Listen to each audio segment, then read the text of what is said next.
এবার দেখা যাচ্ছে ভাগ্যকে বশ করা অসম্ভব নয়, কারণ মানুষ যদি চন্দ্রে যেতে পারে এবং স্বর্গে যেতে পারে, বা একটা মানুষ যদি আপনার 20 তলা বা 30 তলা বিল্ডিং তৈরি করতে পারে, তা এটাও অসম্ভব কিছু নয়। কারণ সাধন ভজন সব কিছু মানুষই করে থাকে, যাকে সৃষ্টির শ্রেষ্ঠ জীব বলা হয়ে থাকে মানুষকে, এবং স্রষ্টা নিজেও মনুষ্যকুলে জন্মগ্রহণ করেছেন। আর শনিদেবকে সূর্যপুত্র শনিদেব বলা হয়, যিনি তেজ রাশির বিদ্যুৎ পুঞ্জের ন্যায় জন্মগ্রহণ করেছেন, অর্থাৎ সূর্যের ছায়াপুত্র হচ্ছে শনিদেব। এই সূর্যের ছায়াপুত্রকে যদি কোনো ব্যক্তি সন্তুষ্ট রাখতে পারেন, তার জীবনে অর্থ সম্পদ, বাড়ি গাড়ি, সয় সম্পদের কোনো কিছুরই অভাব হয় না।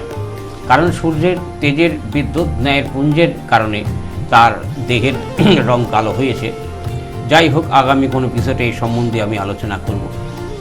আর বিশেষ করে এই তন্ত্রযজ্ঞর মাধ্যম দিয়ে অনেকের ক্ষেত্রে শনির মহাদশা, অন্তর্দশা বা সাড়ে চলাকালীন ক্ষেত্রে যে ব্যক্তিদের বাস্তুদোষ রয়েছে, তা বাস্তুদোষের ক্ষেত্রে তার নেগেটিভ এনার্জিগুলো একদম খুব স্প্রিটে তার হয়ে যাচ্ছে। দেখবেন বাড়িতে কোনো প্রকারের অর্থনৈতিক ডেভেলপমেন্ট হচ্ছে না, বাড়ির লোকগুলো আস্তে আস্তে অসুস্থ হয়ে যাচ্ছে, এবং আপনার ছেলে মেয়ে আপনার কথা শুনছে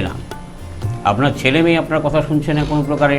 তারপরে সন্তান আপনার অবাধ্য হচ্ছে, স্ত্রী অবাধ্য হচ্ছে, এবং সন্তান দেখবেন কারোর সাথে আপনার একটা প্রেমযোগ তৈরি হয়ে গেল, বা কারোর সাথে একটা ঝামেলা তৈরি হয়ে গেল।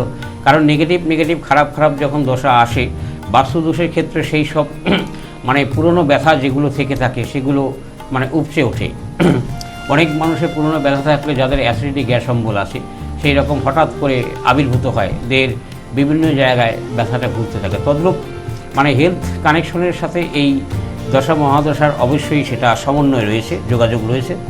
সেই রকম আপনার হঠাৎ করে কোথাও থেকে আপনি অর্থ পাবেন, সেখান থেকে ফোন এলে সেই অর্থটা আপনি আর পাবেন না, বা হয়তো পথে আপনি নিয়ে আসছেন, কোনো একটা কারণে অর্থটা আপনি নষ্ট হয়ে গেল।